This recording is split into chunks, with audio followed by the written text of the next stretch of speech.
Ja,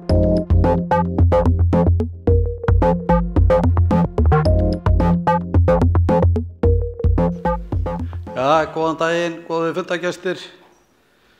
Það rosalega ánægjulegt að sjá hvað mikið þáttaka hérna í dag og ég vil byrja á því að þakka Advanja, maður svona að byrja að reyna að læra þetta nafn, þakka þeim fyrir þessa veglegu notendaráðstefnu sem að bjóða til hérna í dag.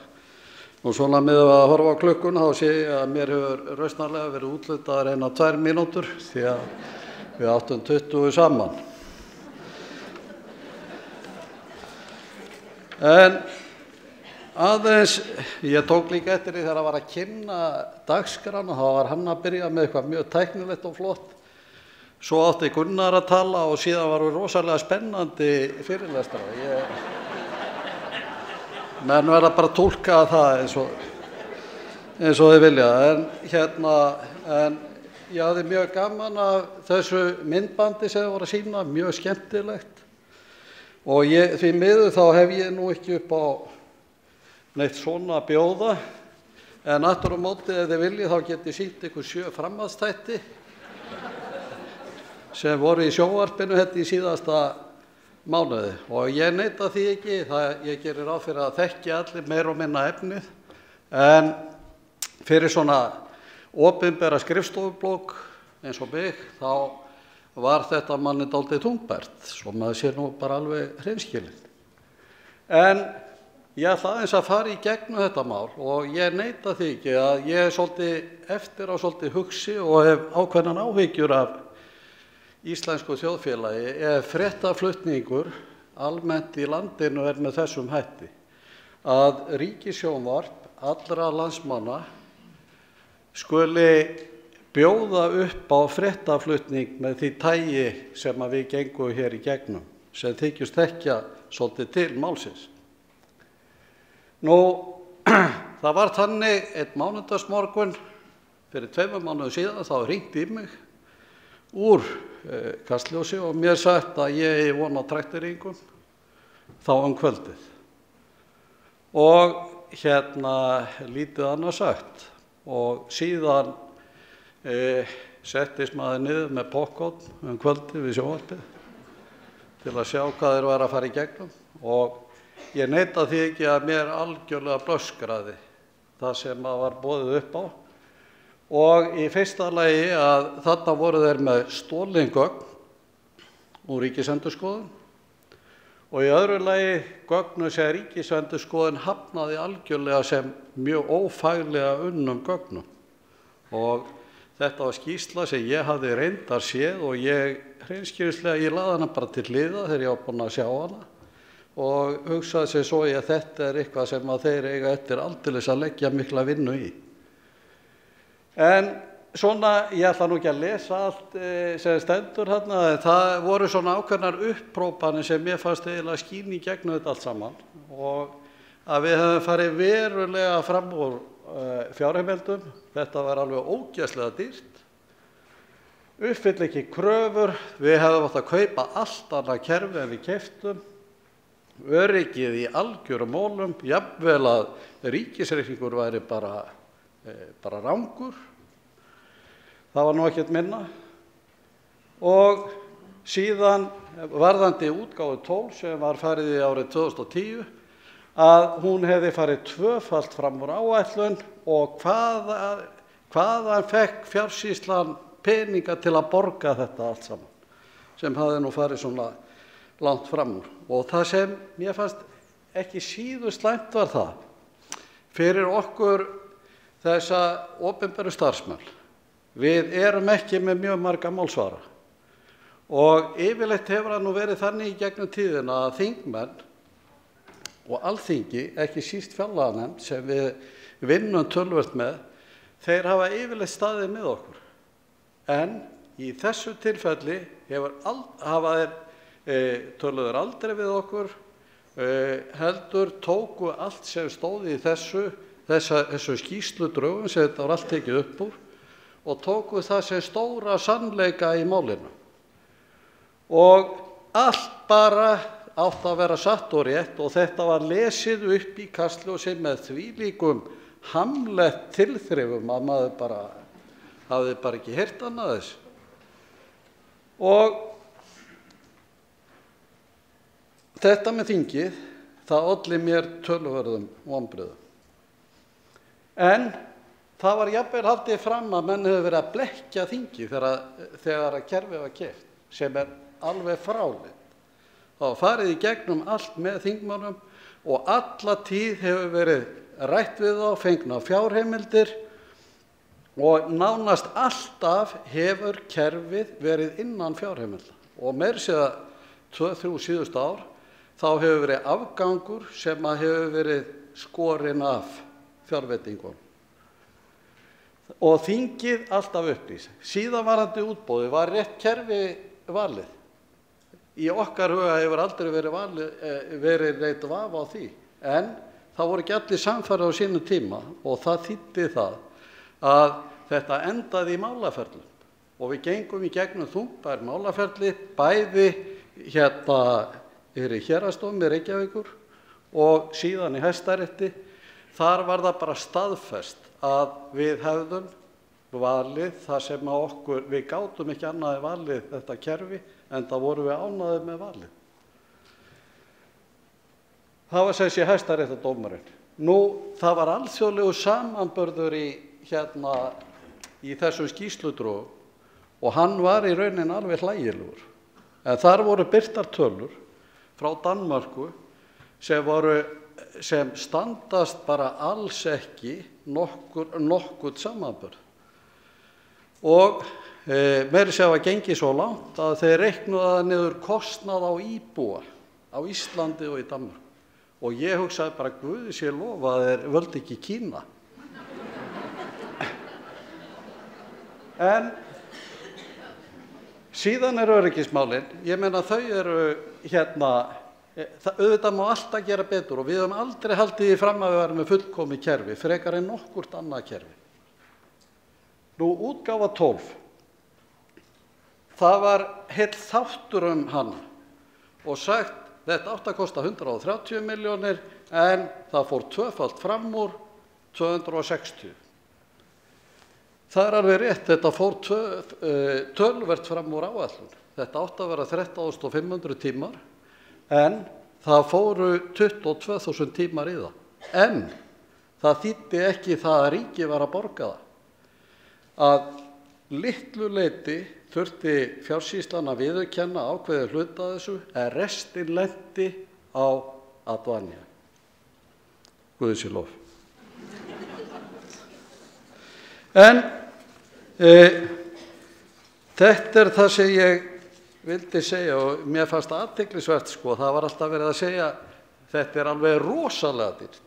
Menn voru aldrei að velta því fyrir sig hvað var verið að kaupa. Eins og ég hugsa með jarðgöng ef þau kosta 15 milljarðar. Mér finnst það alveg rosalega dýrt. En ég veit að þarf að gera töluvert til þess að fá jarðgöngin. Og það einmitt það sama með Oracle. En það rosalega erfitt að verja eitthvað svona þegar hver gapir upp í annan og segir þetta alveg rosalega dýrt. En við reyndum að setja þetta í eitthvað samhengi. Í skýrslunni, þessari ágætu skýrslu frá Ríkisendurskoðun, þar við veittum andsvör við hana, þar sem við rauninni hröktum nánast allt sem var haldið fram í þessu skýrsludrögum og það var birt í skýrslunni og ég ger eins og gestur, ég hvet ykkur til að lesa þessa skýrslu því að hún mjög fróðleg og það meiri segja endaði þannig að Ríkisendurskoðun þeir sáu að þessi alþjóðlegi kafli var algjört bull og þau hreinlega skára hann út. En sjáum við nú kostnaðinn af kerfinu, í efri hlutan þetta verðlagi hvers árs og þetta Fjársýslan, Landspítali, Vegagerð og aðrir og kemur fram á verðlagi hvers árs, þá þetta svona á bilinu 400 upp í 600 milljónir. Og það athyglisvert að síðustu árin þá kostnaðurinn frekar að lækka og það árangur sem við höfum náð sérstaklega eftir hrun þá hafa náðst betri samningar. Síðan þetta sett á fast verðlag og þetta sýnir þetta verðlag ársins 2011 og það kemur fram að frá 2008 hefur þetta farið árlega lækkandi og meira að segja í rekstrarsamningunum núna þá erum við með 2% framleiðni kröfu á ári. Þetta sem sé heildarkostnaðurinn að kerfinu og ég meina að það var gefin ágætis mynd hérna áðan í myndbandinu hversu gríðarlega stórt og umfangsmikið kerfið er. En vissulega er þetta miklir peningar, en hvað er verið að kaupa? Ríkið er gríðarlega stórt. Setjum þetta í smá samhengi hér. Þetta er á verðlagi ársins 2011. Það er syndur símakostnaður ríkisins og hvað er ríkið að borga í hita og rafmagn og svo aftur á móti orri. Árið 2006 þá er þetta 1,6 í síma, rúmlega það í hita og rafmagn, 700 í orra. Þetta snarlækkar á föstu verðlagi árið 2011 í samanburðinum og það verður að segjast eins og og þetta er dálítið skemmtilegt mynd finnst mér því að hún sýnir að í símakostnaðinum þar hafa menn náð töluverðum árangri. Hann hefur lækkað bara þriðjung kostnaðinn og það endurspeglar kannski símamarkaðinn, aukna samkeppni á þeim markaði og útboð sem hefur verið farið í. Nú, Miðdálkurinn, ég ætla ekki að segja mikið hann, en hann endurspeglar kannski ákveðið fyrirtæki hérna í landinu. Hann hefur hækkað tæpt prósent, en orri hefur lækkað 18,5%. Þarna sér maður kannski hversu gríðarlega háar fjárhæðir og hversu stór kaupandi ríkið er. Nú, annar samanburður að þegar að vera að segja þetta sé rosalega dýrt, þá á ráðstefnu hérna í sumar þá var bankakerfið með ráðstefnu og þar birtu þeir þessa tölu að upplýsingatæknin kostar þá 15.000 milljónir á ári, hvorki meira né minna. Orri er 4% af því. Auðvitað er alveg ljóst það er verið að bera saman epli og appelsínur. En þetta er svona ákveðna vísbendingar sem sýnir bara það er dýrt að reka upplýsingakerfi og ég vil meina að kostnaður okkar hjá ríkinu, 4% af þessu sé bara mjög hóflegt. Og það var líka niðurstaða sem maður heyrði hjá Ríkisendurskoðun. Síðan er annað dæmi hérna. Það er 2010 var útboð í Danmörku fyrir 12 sjúkrahús og heilsugæslustöðvar. Þar var stofnkostnaður 5.200 milljónir, þeir keyptu SAP-kerfið þarna og árlegur rekstrarakostnaður, hann er áætlaður rúmar 2.000 milljónir, sem sé þrefalt á við orra. Nú, það var kvartað yfir því að í verkáætlun okkar fyrir þessa 200 og eitthvað stofnanir að það hefði dregist of mikið, það var aðfinnsla hjá Ríkisendurskoðun og það er í sjálfu sér alveg rétt. Tók lengri tíma en við höfum viljað. En bara í þessu danska verkefni, það átti að taka þetta í notkun á þessu ári og það er búið að fresta því fram á næsta ári að taka það í notkun. Og það er gríðarlega flóknar svona uppsetningar. En það sem við erum stolt af með Orra er það okkur tókst þetta. Tiltölulega fámennt lið sem vann við þetta, vann dag og nótt við þetta, bæði í fjársýslunni, Landspítala, Vegagerð og öllum ríkisstofnunum og ekki síst hjá Advanja og en þetta tókst. Og við erum með í dag gott kerfi vil ég meina sem heldur utan okkar starfsemi. Kem aðeins betur að þessu. Þegar Ríkisendurskoðun var að vinna sína skýrslu þá gerðu þeir notendakönnun í október. Ég var nú ekkert mjög hrifinn af því að þeir væru að því strax eftir alla umfjöllunina í Kastljósi, en þetta var gert og þetta er útkoma svona sem kom út úr því, þetta var gert meðal forstöðumanna og ég ætla ekki að lesa þetta upp, þetta kom bara hreinlega betur út en ég hafði þorað að vona en þetta var útkoman.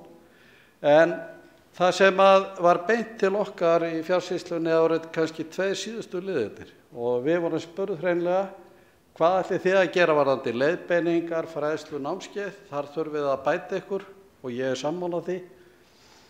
Nú síðan var sagt virkir notendur í kerfinu, þeir eru að fóta sig vel í því en aftur á móti þá er vandamáli litlu stofnanirnar og þar svöruðu við því til að við teldum að við þyrftum virkilega að huga betur að litlum stofnunum.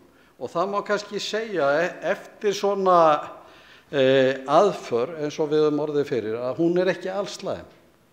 Heldur þetta setur maður kannski í þau spor að maður fer virkilega að segja að það þarf að keyra í og reyna að bæta.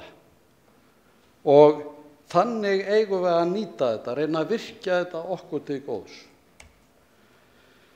Og það sem við ætlum að gera, við ætlum að vinna auknum leiðbeiningum og síðan byrjað að ræða það hvort við eigum að fara í miðlægari þjónustu fyrir litlar stofnanir. Og það einmitt sem einkennir okkar stjórnkerfi, það hvað erum með gríðarlega mikið af litlum smáum einingum.